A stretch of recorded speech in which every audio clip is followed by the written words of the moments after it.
Hey guys, welcome back to Take a Leap. Today's episode might seem a little bit familiar to you. That's because Take a Leap originally dropped in November of 2024 with 7 episodes. And this summer we wanted to take a look back at those original 7 episodes and talk about kind of our thoughts and impressions with our current team. Today I'm joined by Heidi Hansen. Hello. And Aaliyah Ebert. Hey. And so this first episode was with Lauren Kim.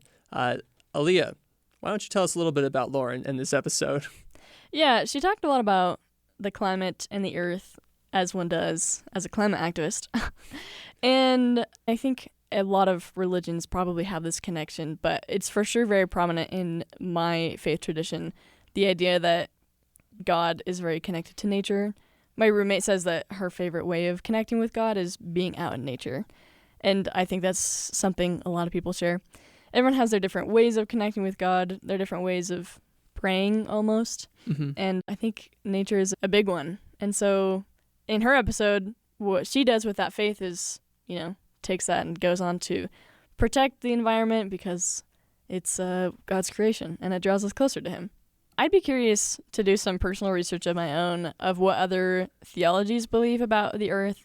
I know that in the Quran that there are other iterations of our Christian Genesis story, the creation and Adam and Eve in the garden and all that. And so even just the Abrahamic traditions, which make up a lot of the world's religious population, they all have this story of the creation right at the very beginning of their sacred texts. So must be important, I guess. Yeah, definitely. How about you, Heidi? Do you have anything to add about, your thoughts and impressions about God and the environment and nature? Yeah, I really like that because that is one of the ways that I feel closest to God is, going on a hike or just being outside and being able to feel that peace. And so I really appreciated that from the podcast. Definitely. What's interesting to me is looking back at some of the guests that we've had on the podcast is there's like kind of these distinct categories of people who come on the show. We've had athletes, we've had podcasters, we've had content creators and artists. But one of the categories where we've had a few people from a similar background is like climate change activist people or like environmental activist people, which I think it really shows you that in a lot of faiths, right, that God is the creator and we need to take care of his creation, and that's something that Lauren and Leah are going to get into. Let's get into the episode.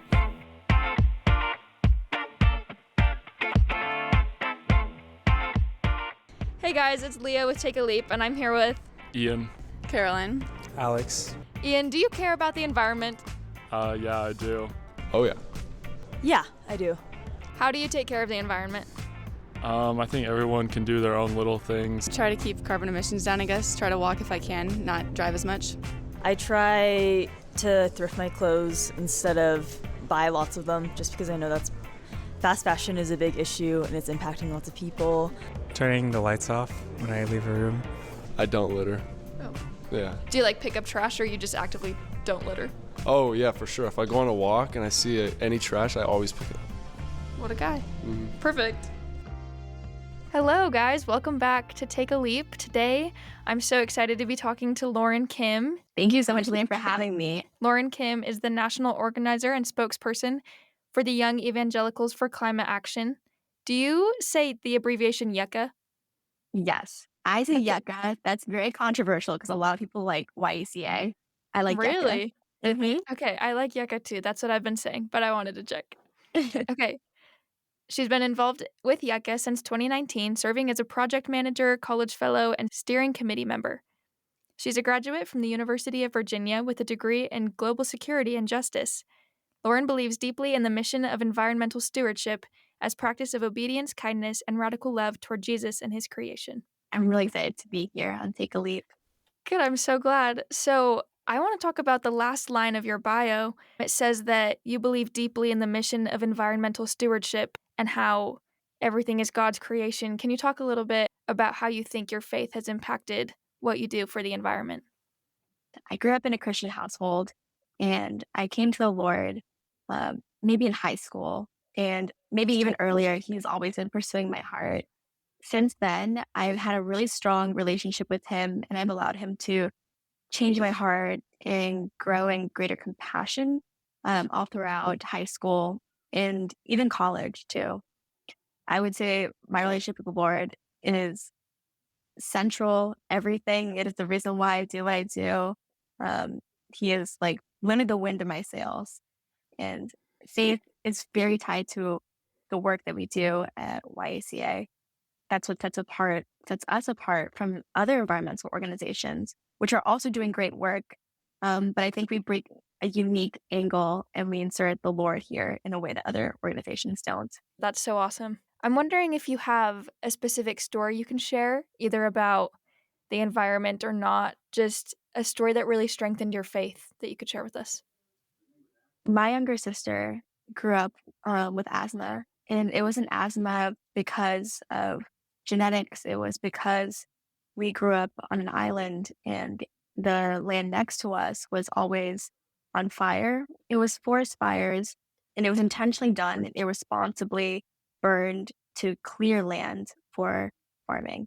Mm-hmm. And it's kind of a catch-22 because you want to have land for farming, but you also need to know how to burn forests responsibly. Right. In that case, the forest wasn't being burned in a way that was responsible for human health and the population living nearby. So watching my sister struggle with asthma was really hard for me. And it got me really thinking about like, how can I help people in their health? And growing up, I always thought I was going to be a doctor. I prayed constantly to the Lord that he would lead me to a way to protect human health. And maybe if it couldn't be through my hands and physically fixing people's bodies, that I may help them in a wider sense. When I went to college, I took a class called God and Nature. I needed to have an extra credit for school. And I was like, why not take this class? It's in the religion department. American religions sounds fun. And the class was looking at nature through like different American faith traditions. And I thought that would be really amazing. Mm-hmm. And we touched on creation care for one of the topics. And I remember learning about that just was like a light bulb moment for me. Because I was like, oh my gosh, like the environment is something that I love. I love nature. And it is so intrinsically tied to the human condition in a way that I felt my heart break for before. And I think when the Lord breaks your heart, he wants you to do something there. So I found myself like researching creation care in my free time. And after many hours of digging on the internet, I found this old documentary with Tri Robinson. I thought he was like the coolest pastor. He was doing a lot of great work out in Idaho. So I emailed him. I found his email address on the internet and I told him, hey, like I would love to talk to you. Like I'm working on this school project. Like I want to run a paper about you. I would love to jump on a call. And he replied back and he was like, just come to my ranch in Idaho. Oh my gosh. So I booked a ticket. I remember like freaking out, being so excited. Wow. And booking a ticket all the way out to Idaho. And I was out there like north of Boise, having the time of my life. Well, on the very last day, I was climbing the butte, which is for the listeners who don't know what a butte is, it is a really big hill, a very small mountain. It's a mid-sized bump. I thought like, wow, like this was such an amazing time here. And like I had so much fun learning about creation care, but I don't want this to be just a paper that I write and I never think about this type of work ever again. So I was thinking about like, what can I do? Like, what can I do with this passion? What can I do with this energy? And when I got to the top of this butte, I sat underneath this tree and I just prayed. I was like, God, I've been thinking and ruminating over like how I can serve you. And I really don't know. But I just want to put my heart down in this posture of surrender and just ask you to just lead my life in a direction that's always serving you. And if it's through creation care, like lead me to it and let me do that well. And I think that prayer just changed my life because when I came back, like that's how I got plugged in to YECA.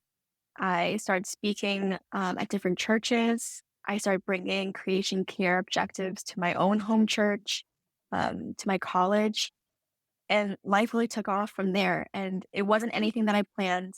And I'm such a planner. I'm such a type A person. Same. So it was driving me crazy that I didn't really know where I was going. But my creation care journey is really a story of blind faith and the Lord teaching me that like you can't control everything in your life. Just let me lead and just be a vessel for me to work through you. Yeah. Thank you so much for sharing that story. Yeah, of course. I mean, talk about taking a leap. Like, you got on a plane to Idaho out of nowhere, Yeah. which is crazy. Oh, I just had no idea who he was. Like I didn't know if I'd be safe. I was like, why not? We should Yeah. just go. Oh my gosh, that's so funny. Mm-hmm. Yeah, but I love that, like, the random classes, the electives we take can Mhm. shape our entire lives. It's Like, I not. took a British literature class because I was like, I don't know, I need to fill this credit. Mhm. And now I'm a creative writing minor and I write all the time. And I'm like, this is so random, but the Lord always knows better than we do. He knows Mhm. where to put us. It's Exactly. amazing. Yeah. Life begins in like the weird places. And when you don't expect things, like that's when things move in your life. It's funny. It sounds like this totally shifted your entire life course. I'm wondering, how did working on this farm in Idaho influence your faith or how you saw Christianity? Pastor Troy Robinson, he told me something that was really eye-opening to me. It was the most profound thing. As Christians, and if you really dissect like what belongs to the Lord, the earth is the Lord's. This whole all of creation belongs to him. And if you think about it, we're guests in his domain. And if we're guests in a host house, you wouldn't trash the house. You would do your best to take care of it, and to make sure everything's neat and to keep things tidy and in order to be respectful to your host. So when you think about earth and creation and your environment, it's the same thing. It belongs to the Lord. He created it. It belongs to him. Um, and as stewards, as people that we're supposed to live here on this earth, we're supposed to take care of it the best that we can in a way that's honoring to him. Yeah, I love that so much. I think the earth is God's creation and it totally is our job to take care of it and maintain it. And so, Mhm. in being a host on earth, we're also a host kind of in our own bodies. And so, I don't drink alcohol or coffee because I think it's important to take care of my physical body that God Mhm. has given me too. And I think it's the similar idea. Exactly. Like all the gifts that he's given us on this earth, whether it be our bodies or our homes or our lands, like we're called to just do the best that we can to be hopeful towards it. Yeah, exactly. So you included Micah 6:8 in your bio on the YECA website. Could you talk to us about what this scripture means to you? Mhm. So Micah 6:8 is talking about what the Lord requires of us. And he calls us to act justly, one, to love mercy, and to walk humbly with your God. This is such an important verse when it comes to the work that we do at YECA.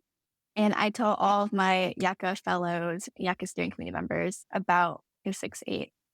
It ties into the work of um, climate change, creation care, because environmental injustice does disproportionately affect the poor, the disenfranchised. And in order to take care of people, especially children, human health, we have to take care of the environment. And it's no different than any other ministry branch, such as like serving in a kitchen, or serving your time at a school, because everyone is affected by environmental degradation. And when you work towards stopping pollution or work towards more awareness, you are acting justly in a way to protect the most vulnerable among us.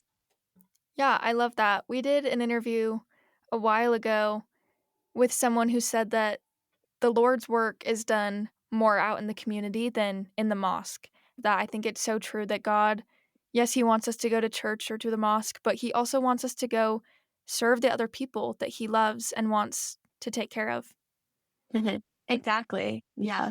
Because it's important to have your theology and faith on lock. But after you're filled with the Spirit, like you want to put your faith into action, and you want to show God's heart and plan to the world to other people. And what better way than to serve them? Yeah, absolutely. Faith is action. So you talked a little bit about being in Idaho and working on a farm. That's so fun. I'm Mm-hmm. from Wisconsin, so I know farmland very well. Mm-hmm. Your bio on the YECA website says you're passionate for the environment and animals, especially cows and horses, which I love.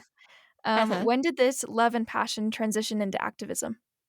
Yeah, so I grew up in Massachusetts. So I would be hiking all the time. I'd be out on the trail like every weekend. I was also a big swimmer, so I just go out into ponds and lakes. I think it was in college where I was able to be around more animals and volunteering with them that I had a deeper connection with what it means to steward something kindly and compassionately. Mm.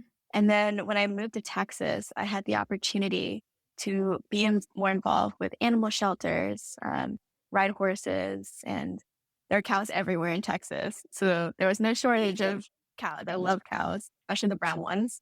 Mm-hmm. Um, One, I was spending time with animals that really grew my heart, but it's also talking to the people who were cattle ranchers, people who were farmers, and just seeing their love for their animals in the way that they took care of their farm so well that really changed my heart and made me realize that like when we take care of animals, it's kind of like a mirror of like the Lord taking care of us. And it says in scripture many times that we are like sheep to him. So I just thought it was a really beautiful analogy. And that kind of passion transitioned into activism. Um, I think after multiple internships at different farms. So I would spend every summer in college working on farms across mostly the West Coast, Oregon, Idaho, and um, working with animals, working with the land, planting. So I remember working on a farm out in Western Oregon. And you know the saying, you can only be as clean as your neighbor? Yeah, for sure. So the land surrounding that farm um, was like filled with all these harmful pesticides. And no matter what this one farm did in isolation, um, you can't have healthy crop unless the whole land is restored. So it really made me think about like, what are the health impacts of environmental degradation? And even if you're doing your best, like how can we get the word out on a larger scale and educate people about what it means to responsibly take care of crops? And also, more importantly, like human health too, because at the end of the day, it's the humans who consume these crops and animals. And if we're trashing land, trashing the rivers, it's going to make our way into our bodies. There was a study talking about how microplastics were found in fetuses, human fetuses. Oh, wow. That's so sad. Yeah, it's really sad. So that got me more involved in protecting water as well, because there's microplastics in water when people dump trash into the ocean. And all those things really got me thinking about how I could best advocate and protect people. Wow, I love that answer so much. I love that you're doing this good work, not only for the animals, but also for the people. I think that's so amazing. At the end of the day, like I do love animals, but it really is about people and extending God's mercy to them. And that can be like protecting their physical health, and also just protecting like their land as well. Yeah, and I love what you said about you can only be as clean as your neighbor. And I think in terms of the gospel or Christianity, I think it can be seen as we really need to pay attention to who we're hanging out with, like our Mhm. friends and the people that we surround ourselves with, because that's honestly who you become. And I think that's something important for us and our listeners to learn. Yeah, exactly. So we've talked a lot about what you're doing in the world, and I want to know specifically, what does YECA do to make a difference? Well, a lot. So our overarching goal is to empower young people, young Christians, to be the hands and feet of Jesus in a very public way. And we do this through our College Fellows program and also our Community Fellows program. A lot of times, when Christians enter the environmental space, it's very secular. There Mm. aren't. It's mostly politicians or scientists. And many times these people don't know Jesus. So I see this as an opportunity to go out there and meet these people where they are and say, we have these shared values about protecting human health and protecting the environment. And at the same time, I want to let you know about my heart for Jesus and how this is a huge deal and why I'm doing what I'm doing. And they can learn a little bit about who God is, which is an amazing opportunity. Yeah, I can tell how passionate you are about this work, and I love it. I also love what you said about meeting people who are also involved in doing environmental work. There's a concept in interfaith work called the third thing. And instead of like kind of arguing about your religion, you focus on a third thing. So not either of your religions. And you can bond over that and then say, well, I do this work because I believe that it's God's creation and it's our job to take care of it. And you can kind of use that as an outlet to share your faith and not feel like you're making the other person feel bad, right? You're just bonding over this similar interests and activism that you have. I feel like you're a great example of that. Thank you so much, Leah. Yeah. Yeah, you're welcome. I think like interfaith work is important, and it's important to talk about your shared values. And I think in this day and age, people are way too focused on what divides us rather than like shared values and like the good things that we're doing. We need more optimism. Right. Yeah, we do. It's funny we're talking about optimism. This next question is so pessimistic, but what are some of the obstacles that prevent young people from being part of an organization like YECA? What have you seen? Wow. I would say awareness is a big part. There's not enough awareness about creation care and environmental stewardship in from a Christian perspective. Right. And I remember when I was first in the creation care space and I wasn't yet connected to YECA, I was struggling a lot with how can I find other Christians who are passionate about environmentalism, but coming from a faith standpoint, they're doing this because of God and they want to keep the Lord at the center of the work that they do. And I remember reaching out to honestly 100 different organizations after Googling and like doing a lot of internet stalking. And I think that part of the reason is that churches and faith leaders are not drawing that connection often enough, that the environment and our world is linked to caring for others. And it should be a legitimate form of a ministry and outreach plan. I think a lot of times churches, and I think it's great that churches focus a lot on people who are homeless, people who are suffering from domestic abuse, and all these soup kitchen outreach efforts. And it's wonderful. But I feel like environmental practices always takes a second bench to that, and they don't think about that, or they don't take it as seriously as other health concerns. I would love for other churches to draw that connection and figure out a way, whether it be big or small, it could be something tiny like recycling church bulletins, but teaching congregants, teaching young Christians, older Christians, any Christian, that when you steward the environment well, you are loving your neighbor. Yeah, I love that. I'm wondering for our listeners who are thinking, yeah, I believe in a higher power and I want to make a change in this world. Do you have a good place for them to start or like a good first step that you can tell our listeners? I would say first, have your faith unlock. I say that your faith is like the firm foundation on which everything in your life stands.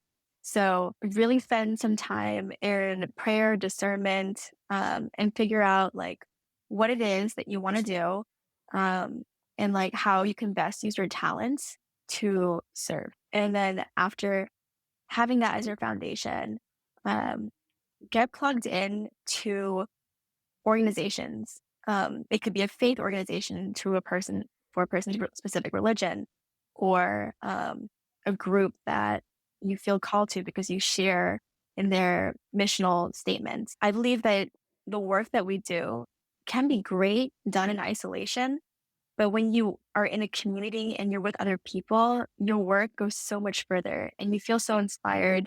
If you'd like to get involved, we're always looking for young people who are excited about the environment and have great ideas that they want to implement on their campuses. We can be found at YECAaction.org. You can check us out on our website there, and we offer different resources on our page, from signing up to vote to worship resources.